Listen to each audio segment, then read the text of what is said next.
네, 감사합니다. 오늘 우리가 볼 말씀은 우리 금송아지 이후에 있는 우리 33장 말씀을 이어서 함께 보려고 합니다.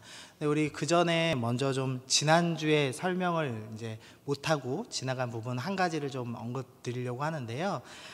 금송아지를 만든 다음에 모세가 그 금송아지를 갈아 마시게 하는 장면이 있습니다. 그래서 이 부분이 사실은 성경 읽을 때 도대체 왜 이런 행동을 하는 거지? 이렇게 이해가 안 되는 본문이거든요. 그래서 그 본문만 잠깐 설명드리고 이후에 계속하겠습니다. 출애굽기 32장 20절 말씀 읽어보면요, 모세가 그들을 만든 송아지를 가져다가 불살라 부수어 가루로 만들고 물에 뿌려 이스라엘 자손에게 마시게 하니라 라는 이해 못할 좀 말씀이 있습니다. 지금 이제 네 가지의 이해 못할 장면이 나오죠. 하나는 불사르고요, 그 다음에는 부수어 가루로 만들고, 그 다음에는 물에 뿌리고, 그 다음에 그 물을 이스라엘 자손에게 먹게 만드는 이상한 행동을 했습니다. 우리 문화로는 좀 이해가 안 되지만 당시 고대 이제 근동 문명을 보면 조금 이해가 되는데요. 지금 제가 여러분들 편에서 왼편이죠? 왼편 맞죠? 왼편에 보시면 거기에 이제 고대 근동의 문헌 하나를 좀 기록해 놨습니다. 여신 아낫과 모신이 대결해서 모신을 이제 완전히 무너뜨리는 그 문헌이 나왔는데요. 읽어보면 그녀는 모신을 사로잡았다. 검으로 그녀는 그를 쪼갰다. 채로 그녀는 그를 까불렸다. 지금 모신을 사로잡아서 여신 아낫이 지금 하는 행동입니다.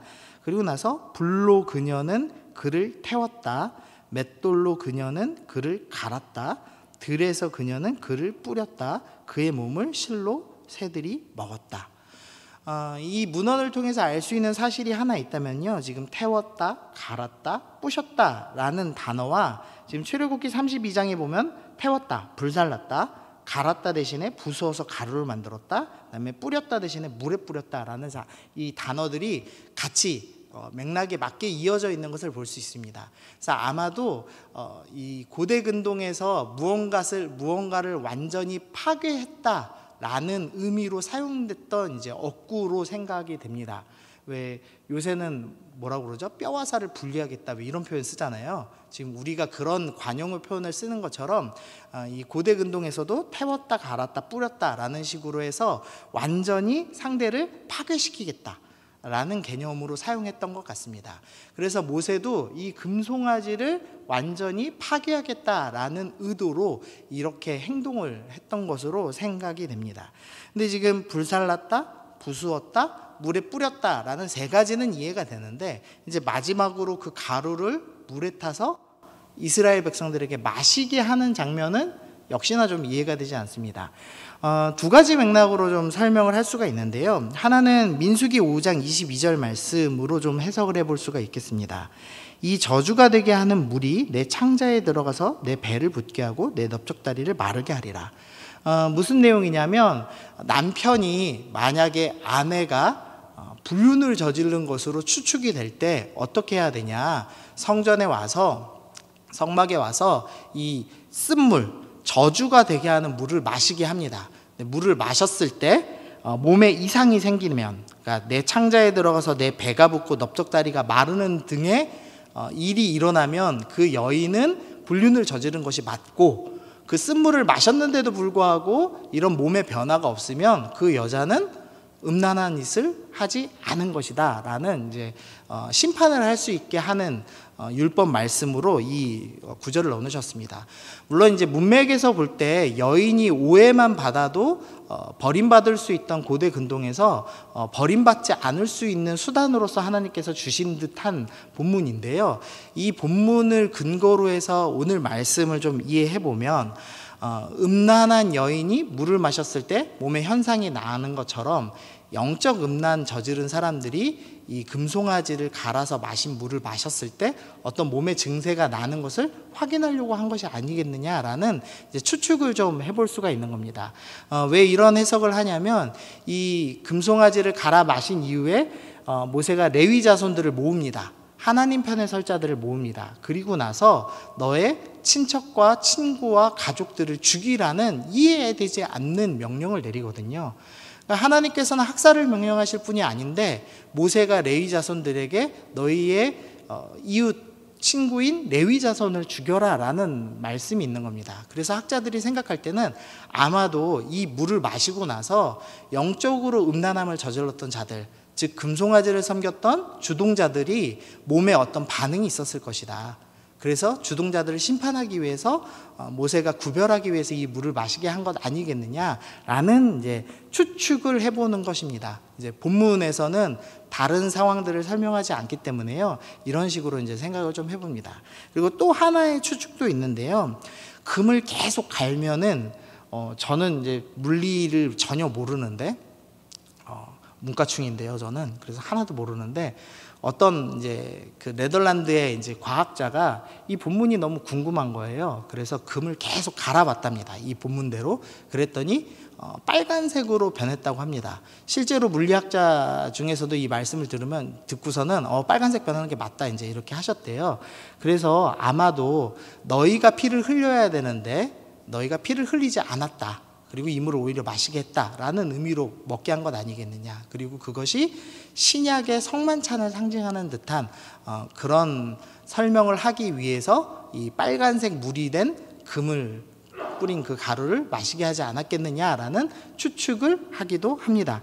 이제 어쨌든 우리의 문화로는 이해하기 쉽지 않은 본문이나 이 금송아지를 완전히 파괴했다. 그리고 영적으로 음란한 사람들을 제거하는 모세의 모습이 이어나온다. 이 정도로만 이해하셔도 충분히 본문은 이해하실 수 있을 것 같습니다.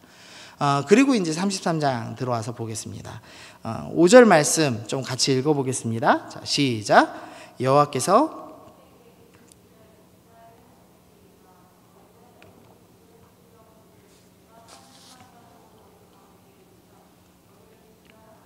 너희는 장신구를 떼어내라.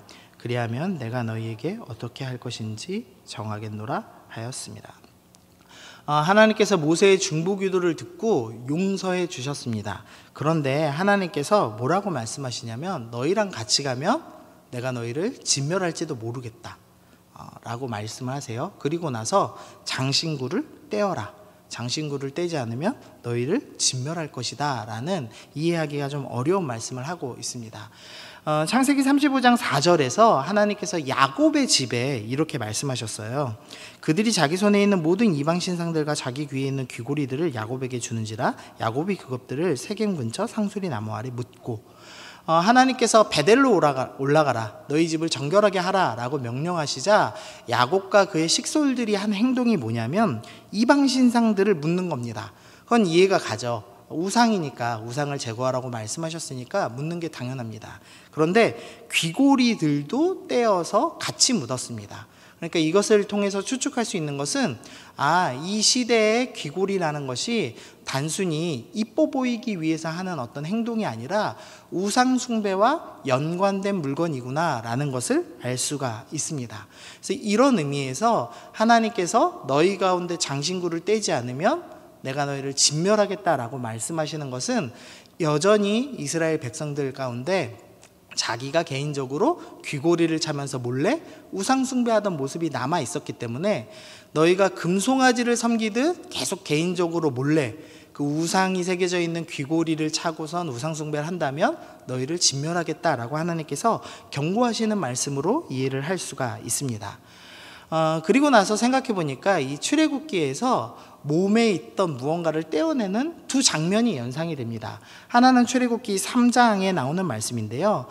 모세가 떨기나무에 불타는 장면을 보고 신기해서 앞으로 나옵니다. 그러자 하나님께서 여호와께서 그가 보려고 돌이켜 오는 것을 보신지라 하나님이 떨기나무 가운데서 그를 불러 이르되 모세야 모세야 하시며 그가 이르되 내가 여기 있나이다. 하나님이 이르시되 이리로 가까이 오지 말라. 내가 선 곳은 거룩한 땅이니 내 발에서 신을 벗으라. 하나님께서 모세를 부르셨습니다. 그리고 모세가 그 하나님께 반응하기로 결정했습니다. 그래서 하나님 앞에 가자 하나님께서 내 발에 신을 벗어라. 하나님 앞에 더 거룩하게 온전히 순종함으로 나아가기를 결정하는 마음으로 신발을 벗어놓고 하나님 앞에 나아가는 장면이 나옵니다. 그리고 오늘 본문에서 똑같이 몸에 있는 무언가를 제거하는데 장신구를 제거하는 장면이 나오는 겁니다. 그래서 두 가지의 공통점은 몸에서 뭔가를 제거했다는 겁니다. 그런데 차이점이 있죠. 이 장신구를 제거한 사람들은 진멸당하지 않기 위해서, 즉 심판받을까 봐 두려워서 한 행동이고, 모세는 하나님을 만나고 싶어서 하는 행동이었다는 겁니다. 그래서 수동적인 신앙생활과 능동적인 신앙생활의 모습을 볼 수 있는 거죠. 심판받지 않기 위해서 몸에 있는 우상 숭배를 어쩔 수 없이 제거하는, 하나님이 말씀하셔서 어쩔 수 없이 순종하는 사람들이 있었고, 하나님을 만나고 싶어서 능동적으로 신을 벗고 신앙생활을 한 모세의 모습이 드러나 있다라는 겁니다. 우리가 신앙생활을 하는데 두 부류의 사람이 있습니다. 수동적으로 하나님께 얻어맞고, 하나님이 너 이거 안 하면 정말 큰일 난다라고 말씀하실 때까지 버티다가 수동적으로 어쩔 수 없이 행하는 사람들이 있고, 능동적으로 하나님 앞에 나아가는 사람들이 있다라고 설명을 하고 있는 겁니다. 여러분은 어떤 신앙생활을 하고 계세요? 지금 어쩔 수 없이 오늘 예배당에 나와 있다면, 엄마에게 끌려서 예배당에 나와 있다면 수동적인 신앙생활을 하고 계신 거라고 할 수 있겠고, 하나님을 사랑하는 마음으로 예배당에 나와 있다면 능동적인 신앙생활을 하고 있다고 할 수 있겠죠. 또 한 주간의 삶 속에서 내가 한 주간 교회에서 예배드리지 않는 시간에도 하나님을 만나고 싶다는 마음으로 아침에 시간을 내어드려서 말씀을 읽고 묵상을 하고 있다면 능동적인 신앙생활을 하고 있다고 할 수 있겠고, 그냥 어쩔 수 없이 끌려다니다가 큰일 생겨야 기도하고 가끔 예배 나온다면 수동적인 신앙생활이라고 할 수 있겠습니다. 심판당하지 않기 위해서 신앙생활하는 사람이 있고, 하나님을 만나고 싶어서 신앙생활을 하는 사람이 있습니다. 그리고 2절 말씀 보겠는데요. 내가 사자를 너 앞에 보내서 가나안 사람과 아모리 사람과 헷 사람과 브리스 사람과 히윗 사람과 여부스 사람을 쫓아내고 너희를 젖과 꿀이 흐르는 땅으로 이르게 하려니와. 지금 2절에서 내가 사자를 너 앞에 보내겠다, 그러니까 천사들을 너희 앞에 보내서 가나안 땅을 정복하게 할 것이다 라고 주님이 말씀하십니다. 여기까지는 기존에 하셨던 약속과 동일하죠. 그런데 그 뒤에 나는 너희와 함께 올라가지 아니하리니 너희는 목이 곧은 백성인즉 내가 가는 길에서 너희를 진멸할까 염려함이니라 하시니. 하나님께서 금송아지 사건 이후에 모세의 중보기도를 들으시고 이스라엘 백성들을 진멸하지 않기로 결정은 하셨습니다. 그럼에도 불구하고 하나님께서 내가 너희랑 함께하면 너희가 결국 범죄할 것이고 내가 진멸할 수밖에 없는 상황이 일어날지도 모르겠다. 그래서 내가 같이 가지 않고 천사를 대신 보내겠다. 그래서 너희에게 약속한 거 다 이루어주겠다. 가나안 땅도 정복할 것이고 너희가 하나님 나라도 이룰 것이다. 그러나 나는 너와 함께하지는 않겠다라는 무서운 말씀을 하고 계시는 겁니다. 그래서 오늘 본문 제목처럼 승리는 있습니다. 그러나 하나님은 함께하지 않으시는, 하나님은 없는 삶을 하나님께서 말씀하고 계시는 겁니다. 제가 좀 이렇게 정리해 봤어요. 구원받는다, 사명을 이룬다, 승리한다. 그러나 하나님이 함께 계시지 않아서 죄도 지을 수 있다. 하나님이 함께 하시지 않는다고 말씀하시는 이유는 뭐냐면 너희 죄 지을 거고 나는 죄 지은 너희를 진멸하고 싶지 않아. 그러니까 난 너희랑 함께 하지 않을 거야. 그러니까 지금 이스라엘 백성에게 하나님이 하시는 말씀을 요약하면 구원도 받을 수 있고 승리도 할 수 있고 가나안 땅도 차지할 수 있는데 죄도 지어도 되는 묘한 상황을 주님이 허락하고 계시는 모습을 볼 수가 있습니다. 어떠세요? 구원도 받고 죄도 지을 수 있습니다. 구원도 받고 땅 투기를 해도 됩니다. 구원도 받고 거짓말을 해도 됩니다. 구원도 받고 주식 투자하고 마음대로 욕심 부리면서 내 마음대로 살아도 상관없습니다. 하나님이 함께 하시지 않는다면. 좀 매력적인 삶처럼 느껴지세요? 좀 기대되지 않으세요? 저는 조금 묘하게 설레더라고요. 찬양 중에 이런 찬양이 있거든요. 이 세상의 부유함보다, 이 세상의 부유함보다, 이 세상의 좋은 친구보다, 나의 꿈을 이루는 것보다 더 귀한 분, 이런 찬양이 있는데요. 이 찬양을 누가 이렇게 좀 가사를 바꿨어요. 이 세상의 부유함 좋아, 이 세상에 좋은 친구 좋아, 나의 꿈을 이루는 것 좋아, 너무 좋아, 이렇게 누가 바꿔서 이제 장난처럼 부르는 것을 들었는데요. 지금 하나님께서 말씀하시는 게 바로 이겁니다. 이 세상의 부유함도 좋아서 네 마음대로 누리면서 살아라. 내가 어쨌든 약속한 건 다 이루게 해주겠다. 사명 이룰 수 있게 해주겠다. 그러나 나는 함께하지 않겠다.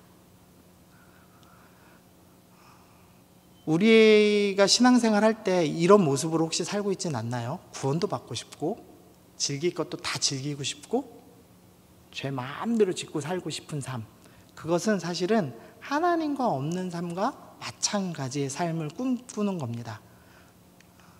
근데 모세가 이것에 대해서 화면 좀 넘겨주세요. 방송실. 이것에 대해서 이렇게 13절에 이렇게 답합니다. 내가 참으로 주의 목전에 은혜를 입어 싸우면 원하건대 주의 길을 내게 보이사 내게 주를 알리시고 나로 주의 목전에 은총을 입게 하시며 이 족속을 주의 백성으로 여기소서. 모세는 이 하나님의 말씀에 대해서 어떻게 평가하냐면 이 족속을 주의 백성으로 여기소서, 즉 사명 이루고 가나안 땅 정복하는 거 성공하는데 하나님과 함께하지 않는다면 주님께서 우리를 주의 백성으로 여기시지 않는 것입니다. 그러니까 우리가 구원도 받고 싶고 죄도 마음대로 짓고 싶고 이 세상의 부유함 좋아하면서 살고 싶은 그 마음은 어떤 마음이냐?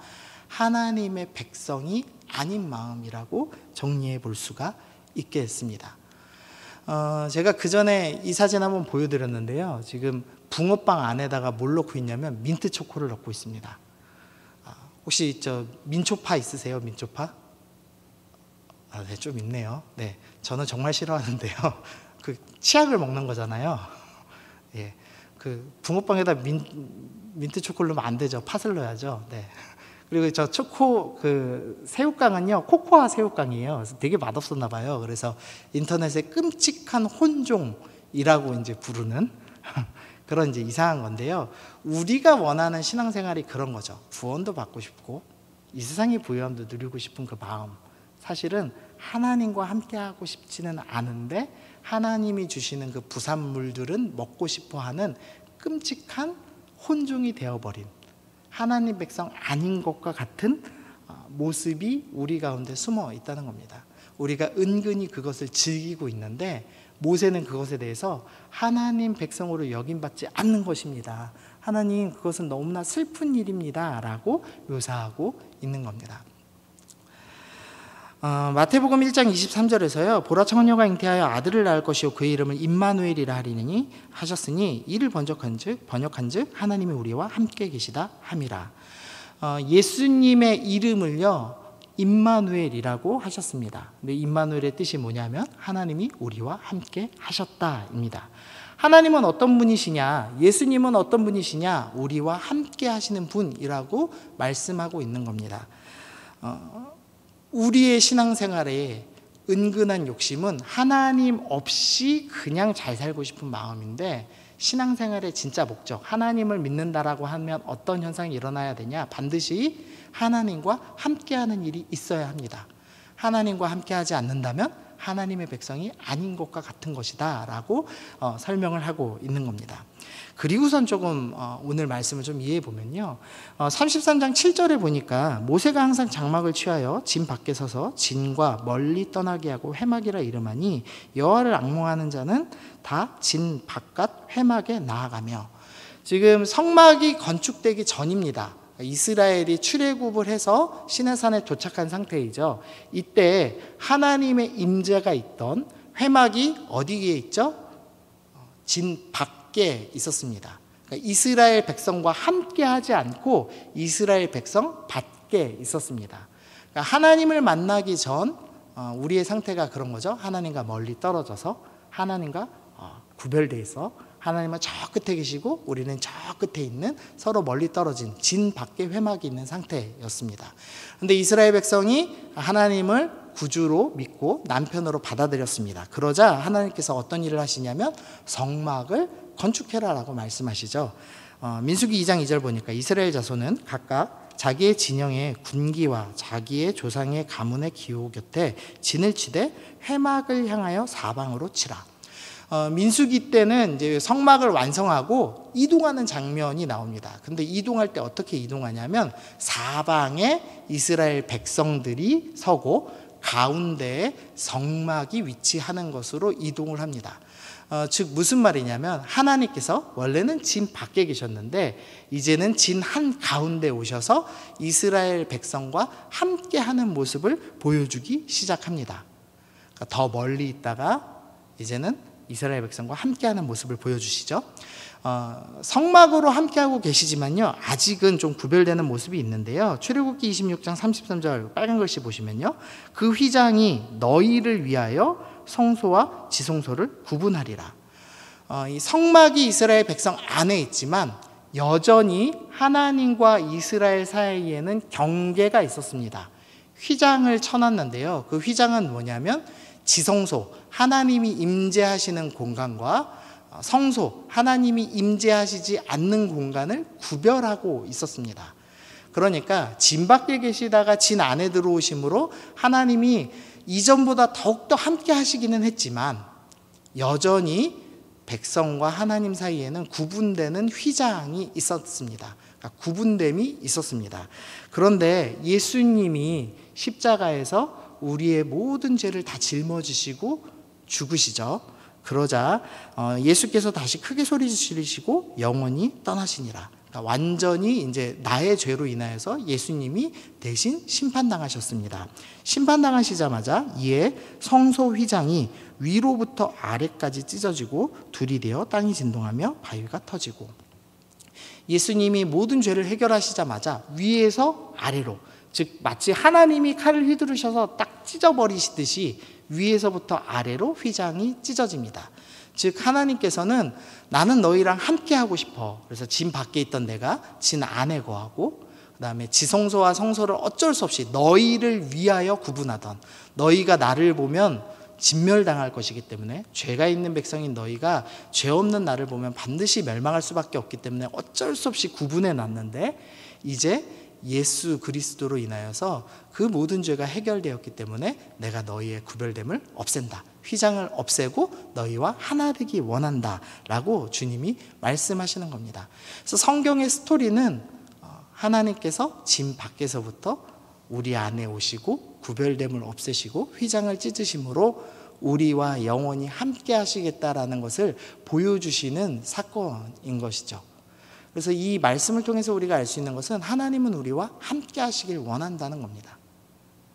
우리는 우상 숭배하고 적당히 즐기면서 하나님과 거리를 두고 이 땅도 즐기고 하나님이 주시는 구원도 받아 누리고 싶어 하는 끔찍하게 섞여 있는 삶을 살고 있는데, 그것은 모세가 볼 때 하나님의 백성의 삶이 아니었고 하나님이 원하시는 신앙의 방향이 아니었다는 겁니다. 하나님이 원하시는 신앙의 방향은 무엇이냐? 하나님이 오셔서 우리와 함께 하시는 것입니다. 그래서 우리가 신앙생활을 잘하고 있느냐, 우리의 방향을 바르게 설정하고 있느냐를 구별하는 제일 좋은 방법은 내가 하나님과 함께하고 있는가를 생각해 보는 겁니다. 여러분이 하나님과 함께하기 위해서 몸부림치고 있다라면 나는 하나님과 같은 방향을 바라보고 있는 겁니다. 하나님은 나를 향해 다가오시고 나도 하나님을 향해 다가오는 것이죠. 그러나 우리가 하나님과는 다른 방향, 죄도 짓고 싶고 구원도 받고 싶은 그런 묘한 방향이 있다면 하나님은 우리 가운데 다가오려고 애쓰시지만 우리는 다른 방향을 보고 반대로 달려가고 있는, 즉 죄된 상황, 죄를 짓고 있는 상황과 똑같다라고 말씀드릴 수가 있겠습니다. 모세가 이 일까지 다 끝내고 마지막 중보기도 합니다. 그래서 하나님께서 그래 내가 같이 가주마 라고까지 얘기하세요. 그러자 18절에서 좀 이해하지 못할 말을 하기 시작합니다. 모세가 이르되 원하건대 주의 영광을 내게 보이소서. 중보기도 다 끝났고 목적을 다 이루었습니다. 더 이상 이스라엘 백성이 진멸당하지 않고요. 그리고 오늘 33장에서 한 두 번째 중보기도로 인해서 함께 하시지 않겠다는 주님께서 다시 백성들과 함께 하겠다라는 약속까지 얻어냈습니다. 그러니까 지도자로서 모든 목적을 다 이룬 것이죠. 근데 모세가 여기서 멈추지 않고 한 가지 더 요구를 하는데, 주님, 저는 주님의 영광을 보고 싶습니다 라고 요구하기 시작하는 겁니다. 근데 사실 출애굽기 33장 보니까 사람이 자기 친구와 이야기함 같이 여호와께서 모세와 대면하여 말씀하셨다. 그리고 출애굽기 24장에서 모세가 구름 속에 들어가서 산 위에 올랐으며 모세가 40일 40야를 산에 있으니라. 이스라엘 모든 역사, 성경 모든 역사를 통틀어서 하나님과 가장 친했던 사람이 누구냐라고 하면은 단언컨대 모세라고 할 수 있습니다. 모세는 하나님과 친구와 같이 이야기했다. 모세는 하나님의 얼굴과 얼굴을 대면하여 보았다. 모세는 심지어 시내산에 올라가서 아무도 들어가지 못하는 그 구름의 임재 가운데 들어가서 40일 40야를 하나님과 함께 단둘이 있었던 사람으로 성경은 기록을 하고 있습니다. 그런데도 불구하고 모세가 지금 하나님께 어떤 요청을 하냐면, 하나님, 제가 본 영광이 이 세상 모든 사람들이 단 한 번도 경험해 보지 못한, 마치 하나님과 얼굴 맞대어 봤다고 할 수 있을 만한 놀라운 영광임에도 불구하고 그것이 영광의 끝이 아닌 것을 압니다. 더 친해질 수 있다는 것을 압니다. 주님, 저는 더 주님을 보고 싶습니다. 더 주님과 함께하고 싶습니다. 더 주님과 친밀해지고 싶습니다 라고 요구하기 시작한 것입니다. 그래서 거기에서 만족하지 않고 더 깊이 있는 하나님과의 대면을 원했다라고 정리를 좀 해봤습니다. 이스라엘 백성들은 하나님과 적당히 떨어지기 원하는데요, 모세는 하나님이 우리와 함께 하시려고 가까이 오시는 것과 마찬가지로 모세도 하나님께 더 가까이, 모든 인간보다 가장 가까이 왔지만 더 가까이 하나님을 만나고 싶고 대면하고 싶어하는 모습을 보여줍니다. 마태복음 5장 3절 우리 함께 읽어보겠습니다. 시작.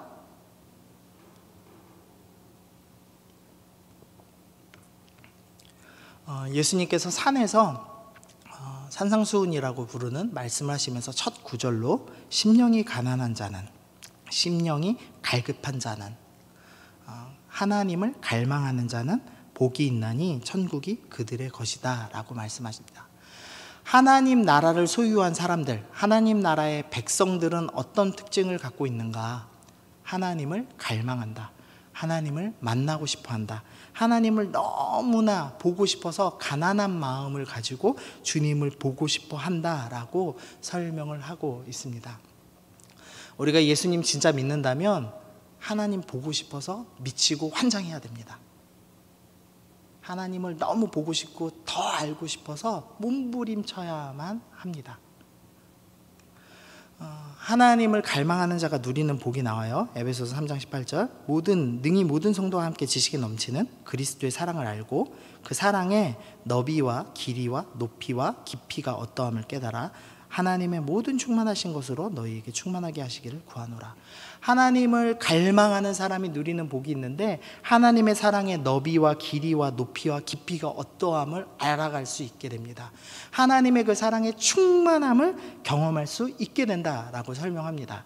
요한복음 5장에서도 이렇게 말씀하세요. 내가 주는 물을 마시는 자는 영원히 목마르지 아니하다. 하나님을 갈망하는 사람들이 누리는 놀라운 복이 있는데 충만함입니다. 풍족함입니다. 하나님을 만나면 더 만나고 싶고 더 사랑하고 싶고 그분을 알아가면 알아갈수록 더 기쁘고 더 행복한 놀라운 은혜를 우리가 누릴 수 있다. 그래서 하나님이 우리에게 다가오시고 우리가 하나님께 다가올 때 그 하나님의 풍성한 사랑의 깊이를, 그 영광의 충만함을 우리가 더욱 더 경험할 수 있다라고 성경이 설명을 합니다. 근데 여기서 이제 나가지 않고 또 좀 이상한 말씀이 있어요. 20절 또 이르되 내가 내 얼굴은 보지 못하리라. 하나님 영광을 보여주세요 라고 얘기했더니 내가 영광 보여줄게. 그런데 얼굴과 얼굴을 대면하여 보는 듯한 그런 영광은 네가 누릴 수 없어. 왜냐하면 나를 보고 살 자가 없기 때문에. 아직 이 땅에서 죄를 짓고 사는 너희가 내 얼굴과 얼굴을 직접 맞대어 보면 죽을 수밖에 없기 때문에, 진멸당할 수밖에 없기 때문에 완전히 얼굴은 볼 수 없다. 그래서 21절 여호와께서 또 이르시기를 보라 내 곁에 한 장소가 있으니 너는 그 반석 위에 서라. 내 영광이 지나갈 때에 내가 너를 반석 틈에 두고 내가 지나가도록 내 손을 덮었다가 손을 거두리니 내가 내 등을 볼 것이요 얼굴은 보지 못하리라. 그러니까 지금 바위 틈에다가 모세를 집어넣어요. 그래서 손으로 가리시고 이렇게 등 보였다가 손 딱 떼가지고 등을 보여주실 거라고 약속을 하고 계시는 겁니다. 좀 이상하죠? 하나님, 주님을 보고 싶어요. 얼굴을 못 보니까 등 보여줄게. 지금 이렇게 말씀하시는 장면입니다. 먼저 이해해야 될 것은 이제 등의 영광을 좀 이해해야 될 것 같아요. 이제 하나님은 육체가 없으세요. 그러니까 사실 등도 없으시고 얼굴도 없으십니다.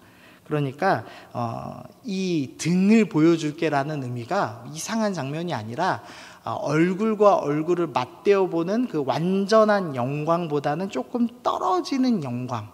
그러니까 이 땅에서 인간이 누릴 수 있는 최고의 영광이지만 하나님 나라에서 완전히 누리는 그 영광보다는 뭔가 떨어지는 영광을 누리게 하겠다라는 하나님의 말씀입니다. 근데 그리고 나서 등을 봤다는 게 어떤 의미일까? 우리가 하갈 배울 때 배우셨었는데요.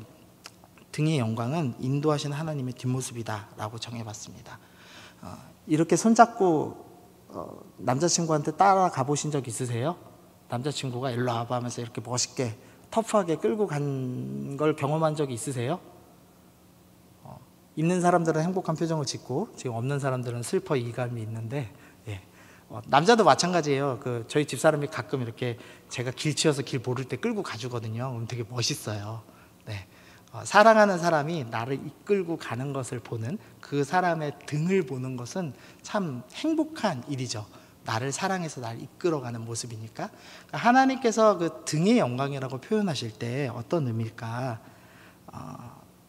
나를 인도해서 내가 앞서서 천사만 보내는 것이 아니라 내가 직접 너와 함께하면서 너를 이끌고 가겠다라는 하나님의 약속이라는 생각을 해봤습니다.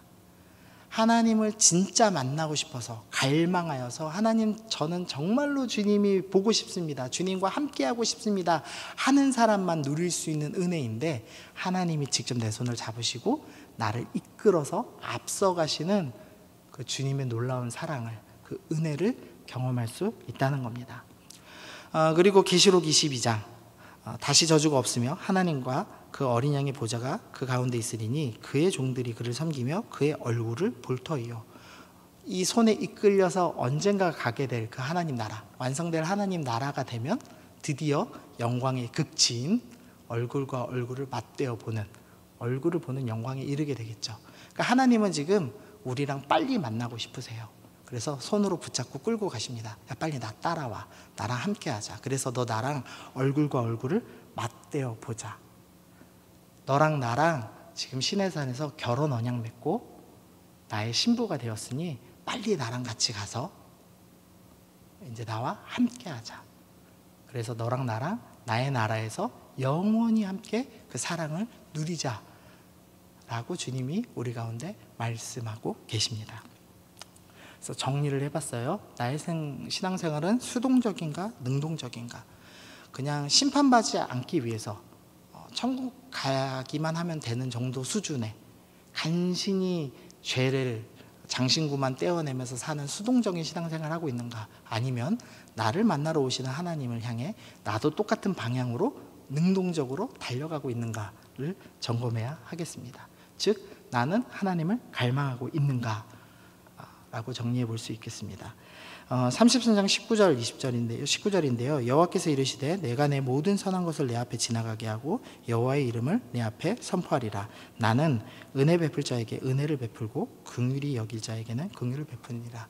하나님을 갈망하기로 결정하여서 능동적으로 주님께 달려나가는 사람들은 반드시 은혜를 보게 될 것입니다. 긍휼을 경험하게 될 것입니다. 주님을 만나게 될 것입니다. 이 땅에서 하나님 나라를 소유하게 될 것입니다. 여러분이 하나님과 같은 것을 바라보고 하나님과 만나기 위해서 달리면 나도 모르는 어느 시점에 이미 내 손을 붙잡고 이끄시는 그 등의 영광을 보시게 될 것입니다. 그래서 하나님을 갈망하여 따라가는 사람만이 하나님의 뒷모습을 볼 수 있다라고 오늘 설교를 정리를 좀 해봤습니다. 여러분, 주님 사랑하세요? 정말 주님 사랑하세요? 그래서 내 장신구를 떼어내는 수준이 아니라, 죄 안 짓는 수준 아니라, 세상 사람보다 조금 나은 수준, 일주일에 1시간 주님께 드리고 나는 주님 열심히 믿어라고 얘기하는 그 정도 수준이 아니라, 하나님이 우리 가운데 오시려고 엄청나게 애쓰시고 그의 아들 예수님을 이 땅에 보내서 휘장을 찢으시고 우리와 함께 하시기 원하시는 그 처절한 몸부림으로 우리에게 다가오시는 하나님을 향해 나도 주님께 다가가고 있는가? 나는 그렇게 주님을 갈망하고 있는가? 나는 그렇게 주님을 사랑하고 있는가? 주님은 우리 가운데 사랑하고 싶다. 나는 은혜 베풀 자에게 은혜 베풀고 싶다. 나는 긍휼히 여길 자에게 긍휼히 여기고 싶다. 나에게 다가오는 사람과 나는 함께하고 싶다라고 주님이 우리 가운데 사랑으로 말씀하십니다. 그래서 그 주님의 사랑을 좀 기억하시면서 주님, 내가 이스라엘 백성처럼 이제 금송아지 만드는 거 포기하겠습니다. 몰래 장신구 끼고 나만 아는 죄로 하나님과 적당한 거리를 두고 살아가지 않겠습니다.